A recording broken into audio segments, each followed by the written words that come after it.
Baiklah, Assalamualaikum warahmatullahi wabarakatuh kepada anda semua. Selamat datang ke Kisah Seram Malaysia. Semua kisah-kisah yang saya akan ceritakan sini, anggaplah sebagai satu hiburan saja dan tak ada kena-mengena dengan yang hidup ataupun yang dah meninggal dunia. Tak payah nak serius sangat. Kita santai ambil ni sebagai satu benda yang enjoy je. Jadi sebelum kita mulakan, marilah kita sama-sama berdoa kepada Allah Subhanahu Wa Taala. Semoga Allah panjangkan umur, murahkan rezeki, berikan kesihatan yang baik untuk kita semua dan pemudahkan segala urusan kita di dunia dan akhirat. Dan untuk mak ayah kita pula, semoga Allah kurniakan syurga yang terbaik untuk mak dan ayah kita. Amin amin ya rabbal alamin. Jadi tanpa membuang masa, marilah kita terus ke video yang pertama dengan lafaz Bismillahirrahmanirrahim.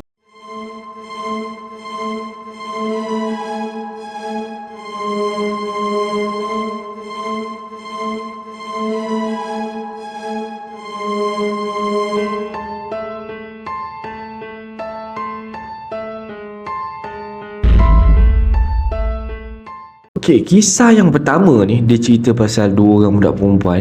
Dia daripada Tanjung Malim, dia belajar kat Tanjung Malim, dia nak pergi ke Ipoh dan perjalanan dia balik ke Tanjung Malim pula. Jadi kita mulakan cerita dia. Okey, aku nak cerita kisah aku waktu aku belajar dulu. Aku belajar di sebuah institusi di Tanjung Malim, Perak.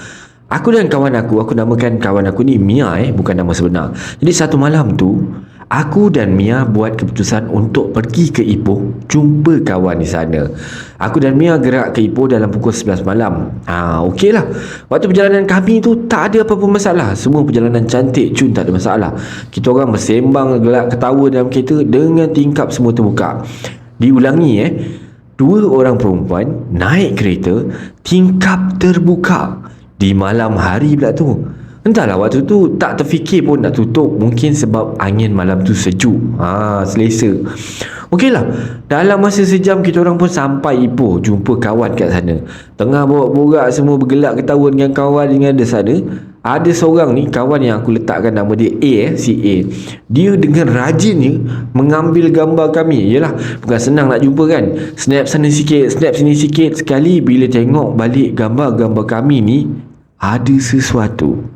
Okey, member-member lelaki ni semua tengah berkumpul, semua datang kat kerusi A ni untuk nak tengok kat gambar kita orang. Gambar apa yang tak kena gambar ni kan. Tapi bila kami minta nak tengok gambar tu, dia orang tak kasih tengok. Jelah, mungkin dia orang tak nak takutkan aku dengan Mia lah tu. Sebab kejap lagi kita orang pun nak balik ke Tanjung Malim. Semua ni bermula bila aku dan Mia nak balik ke Tanjung Malim. Okey, kita orang gerak daripada Ipoh pada pukul 2 pagi. Jadi bermulalah kisah aku yang tak pernah aku terfikir pun akan jadi macam ni dalam hidup aku.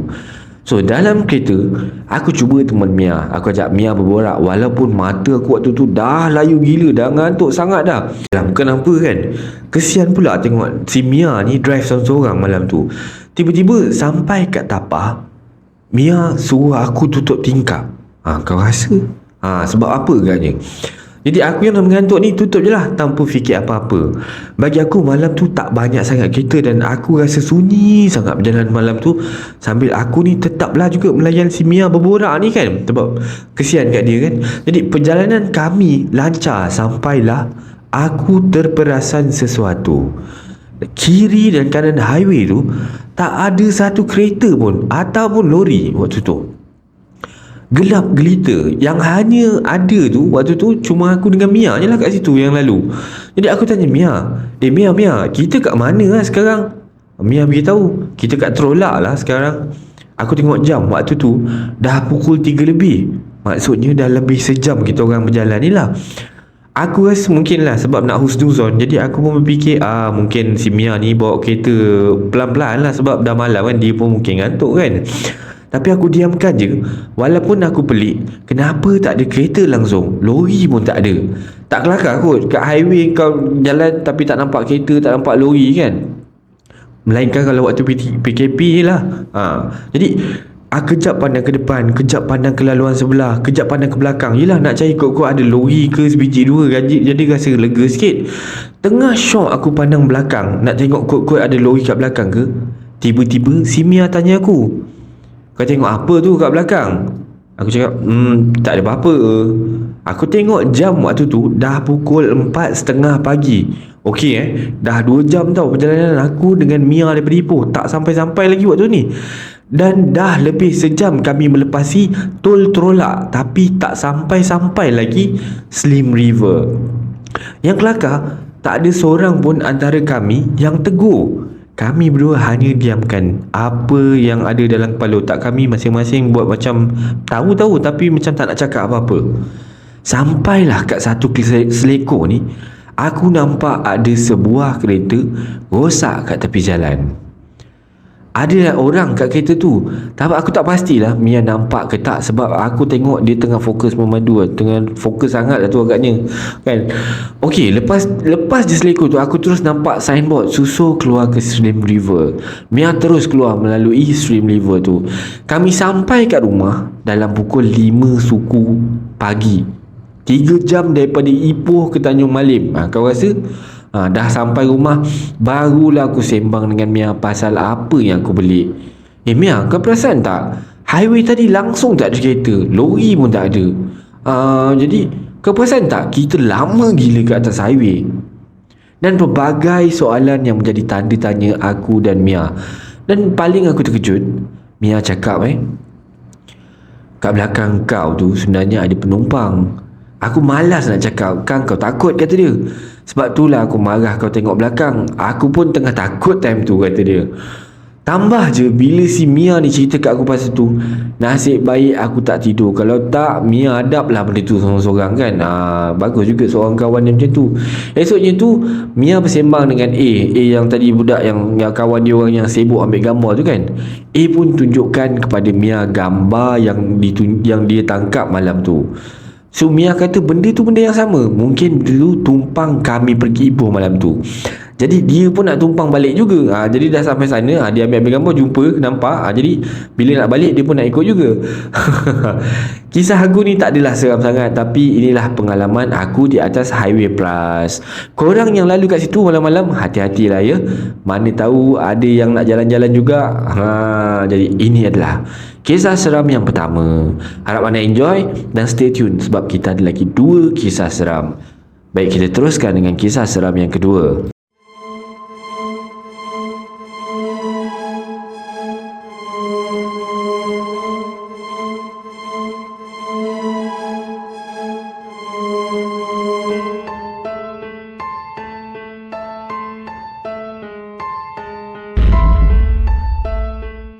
Untuk kisah yang kedua ni okey, kita mulakan. Dia punya tajuk Highway Pedas Linggi. Dekat Negeri Sembilan cerita dia. Aku dengan seorang kawan aku, nama dia Aziz. Kami memang selalu buat kerja outstation bersama-sama. Cuti pun bersama, ketawa bersama, menangis bersama. Macam lagu Malik tu kan. Jadi kami berdua memang ada sedikit kelebihan, boleh melihat makhluk halus. Tapi aku kadang-kadang je, si Aziz ni memang hijab dia terbuka daripada dia umur 4 tahun. Dia memang selalu nampak macam-macam benda makhluk berbanding dengan aku lah. Aku ni kurang sikit, tapi yang Aziz ni memang selalu nampak. And one day, bila kami bertolak daripada Johor Bahru ke Kuala Lumpur waktu malam, macam biasalah, aku drive malam tu. Sambil drive atas highway Pedas Linggi ni, Aziz bercakap dengan aku, "Fiza, kau kat area ni jangan bawa laju sangat macam-macam cerita kat sini aku dengar tau." Aku pun tanya kat Aziz ni, "Cerita apa weh kau ni?" Aziz jawab, "Dah malam lah, besok siang lah aku cerita," kata Aziz. Aku pun angguk kepala, kata okey lah kalau macam tu. Sebab aku memang faham si Aziz ni. Kalau dia cakap esok, esok je lah aku tunggu ceritanya.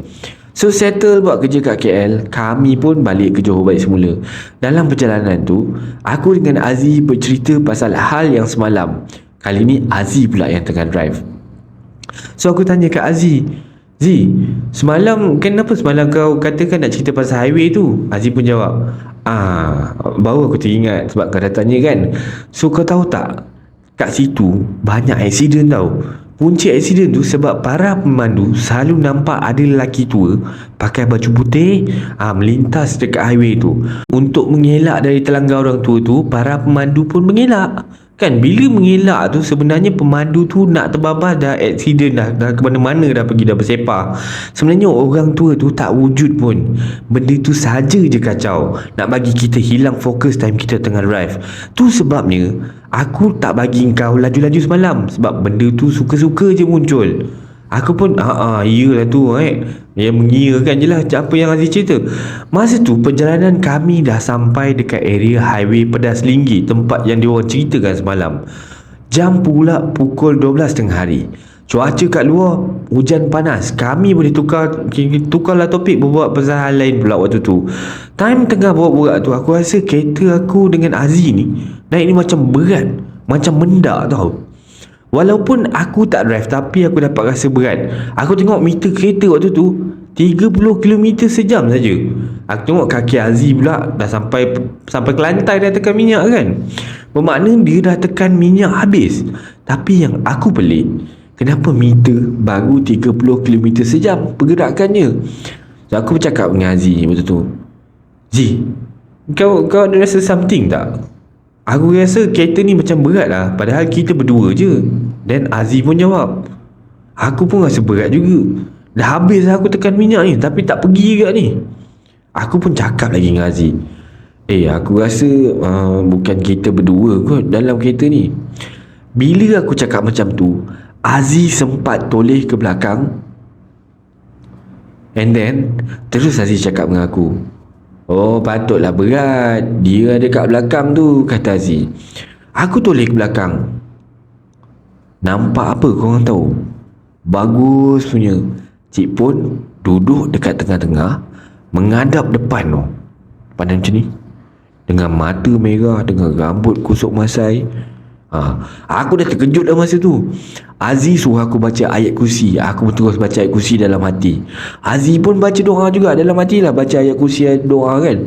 Tapi kereta kita orang ni masih lagi berat. Benda tu tak pergi lagi. Dia ada duduk tercongok kat tengah-tengah tu, macam tu kan.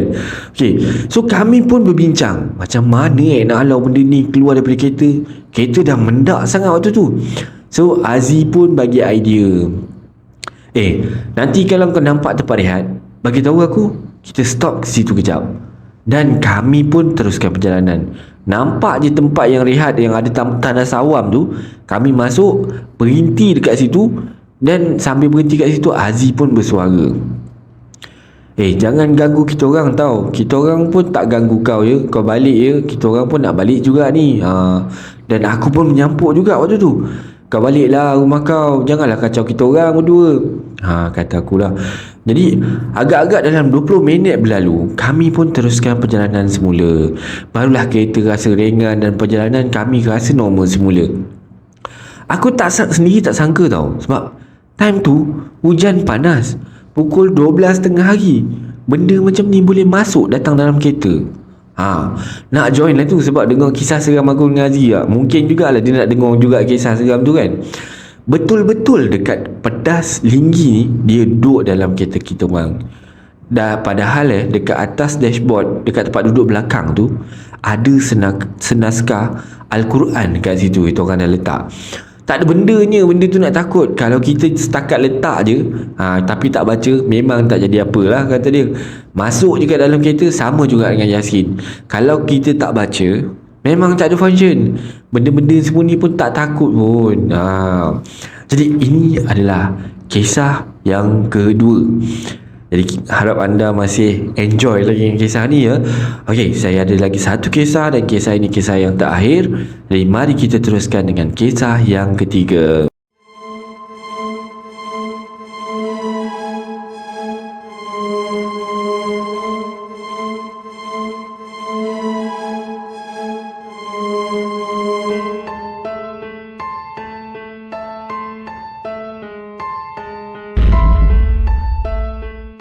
Untuk kisah yang ketiga ni, kita mulakan ya.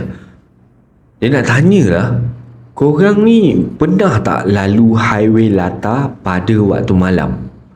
Atau waktunya terutama sekali selepas pukul 10 malam? Ada tak? Okey, kita mulakan cerita dia macam ni Aku tinggal di country home Sarawak dan bekerja di Puncak Alam. Aku tak mahu menyewa kerana tinggal rumah bersama keluarga. Jadi dah dapat dah jimat dari segi sewa rumah. Tambahan pula sewa dekat Puncak Alam sekarang ni makin melambung-lambung, gila-gila punya harga sewa, kata dia. Setiap hari perjalanan aku ke tempat kerja akan mengambil highway latar dan perlu dan keluar ke Puncak Alam. Dan banyak juga dah tol aku kena go through. Maksudnya kena bayar tol yang banyak lah. Untung aku kerana jalan ke sana tidaklah sesesak di Rawang. Setelah 2 tahun bekerja di Puncak Alam dan selalu balik kerja selepas waktu maghrib, tak ada masalah serius yang aku hadapi sepanjang laluan, terutama di latar kerana jalannya luas dan selesa. Tetapi ada sesuatu perkara yang berlaku yang menyebabkan aku tak mahu lagi pulang selepas pukul 10 malam. Baik, cerita dia macam ni. Satu malam tu aku pulang seperti biasa selepas pukul 8 malam ya. Selepas siap solat maghrib kat office dan makan malam dekat Tesco Puncak Alam, aku tak teman, aku makan seorang-seorang je lah sebab masih lagi bujang, kata dia lah. Bukan aku tak. Aku pun memulakan perjalanan seperti biasa. Jadi selepas keluar simpang 4 Bandar Goldfield dan menuju ke Plaza Tol, aku perasan kelibat 3 beranak berpakaian putih menahan kereta aku. Kelihatan si suami ni memakai jubah putih. Isteri dan anak pula memakai baju kurung putih dan bertudung corak ala-ala Turki gitu, kata dia. Dah lah dekat ladang kelapa sawit ni, apa pula 3 beranak ni buat kat sini? Aku cuma memikirkan yang mereka tu bukan manusia waktu tu. Yang dah fikir macam ni bukan manusia ni, bukan manusia ni kan. Sebab dekat tengah-tengah ladang kelapa sawit, dekat kiri kanan ladang kelapa sawit. Tapi entah macam mana aku boleh berhentikan kereta juga. Sesampainya di situ, abang tu pun bagi salam kat aku. Assalamualaikum, kata abang tu. Aku pun jawab lah salam macam biasa. Waalaikumsalam. Ya bang, kenapa bang? Aku lihat rupa mereka ni macam orang biasa. Jadi serta-merta perasaan takut dalam hati aku ni hilang. Rasa macam biasa je lah. Dia minta aku untuk tumpangkan mereka sekeluarga untuk pulang ke Kundang kerana kereta mereka yang telah rosak dihantar ke bengkel berdekatan. Tanpa banyak soal, aku pun membawa mereka. Jomlah, bolehlah naik kereta saya, kata dia. Dan tiba-tiba aku lihat seat belakang. Seat belakang aku dipersepah dengan kertas kerja, dengan fail, dengan baju-baju, dengan kasut semua kan. Jadi abang ni tadi macam faham je keadaan aku. Jadi dia hanya minta aku hantarkan dia saja. Sementara isteri dengan anak dia tu akan tumpang kereta kawan dia lah agaknya, kata dia. Akan sampai kejap lagi. Jadi aku ni fikirkan keselamatan anak dengan isteri dia lebih penting. Tapi dia beritahu aku bahawa yelah kan tak elok isteri dengan anak dia tu naik kereta lelaki lain yang tak kenal pula tu. Jadi si lelaki ni dia macam faham apa yang aku nak cakap tu dalam hati. Jadi lelaki tadi tu pun masuk kereta aku, duduk kat sebelah aku. Lalu aku memasuki Plaza Tol untuk ke latar seperti biasa.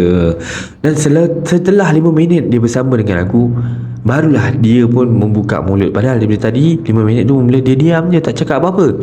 Lepas tu barulah dia nak buka cerita. Dia ni kan bercerita tentang ketamakan manusia. Membuka ladang kat area situ. Dah lah buka ladang, tambah lagi bina highway, habis semua hutan musnah. Kata brother ni lah yang tumpang kereta aku ni. Aku dalam hati aku agak dia ni pencinta alam sekitar agaknya kan. Beria sangat cerita pasal benda-benda macam ni. Dia punya cerita tu punya lagi sampai sekali-sekali aku pun jawab, ya kan, yelah kan. Aku takkan nak cakap aku bukan pencinta alam sekitar, kata dia. Sampailah satu part tu bila dia cakap mereka sekeluarga ni dah tak tahu nak duduk mana. Pergi mana-mana je, habis semua hutan dah ditarah oleh manusia, kata dia macam tu. Serta-merta waktu tu bulu rumah aku dah macam kan, ini macam spesies lain lah kan. Kenapa pula boleh cakap macam tu? Dalam hati aku, dia ni manusia ke apa sebenarnya? Bayangkan dengan highway yang gelap gelita tu, baru macam orang kata dalam seminit tu boleh ada 10 biji kereta je lalu, boleh kira dengan tangan. Tapi wajah brother ni bagus, tak pernah lekang dengan senyum. Dia sentiasa tersenyum. Aku pantas memotong perbualannya dan bertanya, bang, dari tadi abang ni sebenarnya daripada mana tadi? Dia pun jawab, daripada Kenduri Tahlil, kawan dia, kata dia, dekat Puncak Alam.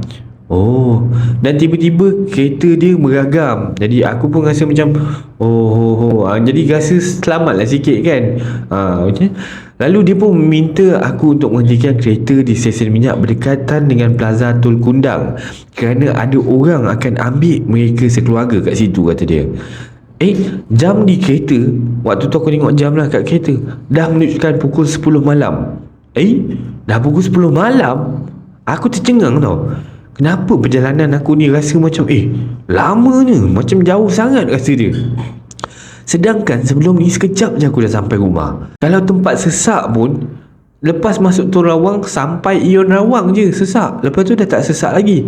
Jadi aku pun meneruskan pemanduan merentas highway yang sunyi sepi tu hinggalah akhirnya tiba dekat stesen minyak yang nak hantar abang ni. Tadilah yang dia minta aku hantar. Setibanya kat situ, tercegat anak dengan isteri lelaki ni, brother ni, dah tunggu kat pintu masuk petrol station tu. Wow, berderau-derau aku lihat mereka tau. Mana mungkin anak dengan isteri diorang ni boleh sampai dulu daripada aku ni, daripada aku dengan suami dia ni. Sebelum keluar kereta tadi, lelaki tu mengucapkan terima kasih pada aku kerana sanggup menumpangkan dia. Katanya sebelum ni manusia yang lalu lalang langsung tak pedulikan mereka, kata dia. Akulah antara manusia yang baik yang pernah dia jumpa. Mereka bertiga lalu bergerak ke belakang kereta aku. Aku intai je pergerakan mereka. Mereka tunduk, lalu terbang ke udara. Terbang seperti lagaknya pontianak macam tu. Wah, aku tengok tu dah nak gunggur jantung aku rasa kan. Barulah aku tahu yang mereka tu sebenarnya bukan manusia. Selama ni aku hanya dapat menangkap hint daripada lelaki tersebut. Tapi hati aku macam husnuzon kata dia kan. Tapi sebenarnya betul lah firasat hati aku. Lalu aku gagahkan juga memandu sehingga tiba di rumah. Dan dengan perasaan yang aku terkejut dengan takut tadi kan. Keesokan harinya aku terpaksa ambil MC kerana demam panas selama 2 hari. Oleh itu, sesiapa yang memandu melalui latar pada waktu malam, jika sorang-sorang tu hati-hati sikit, kata dia. Kalau nampak sesuatu kat tepi jalan tu, buat bodoh je. Dan teruskan memandu hingga ke destinasi yang anda nak pergi. Jangan berhenti, jangan ni lah kan. Jin ni ditinggal kat mana-mana je. Dan kadang-kala diorang ni saja suka nak menyakat manusia. Jadi kita kalau boleh abaikan, kita terus jalan je. Jadi tamatlah kisah seram Malaysia untuk yang kali ini. Harap anda enjoy. Sebarang komen, like dan share daripada anda semua amat-amatlah dihargai. Terima kasih pada yang dah subscribe ke channel Kisah Seram Malaysia ni. Dan yang masih belum tu, bantulah saya dengan menekan butang subscribe tu. Setiap subscribe anda adalah ibarat satu semangat buat saya untuk teruskan berkarya. Bantulah saya untuk membuat banyak video-video yang baik untuk anda semua, menarik untuk anda semua tonton, insya-Allah. Yang baik tu datang daripada Allah Subhanahu Wa Taala, yang buruk tu datang daripada kelemahan diri saya sendiri. Saya akhiri kisah seram Malaysia pada kali ini dengan lafaz Assalamualaikum warahmatullahi wabarakatuh.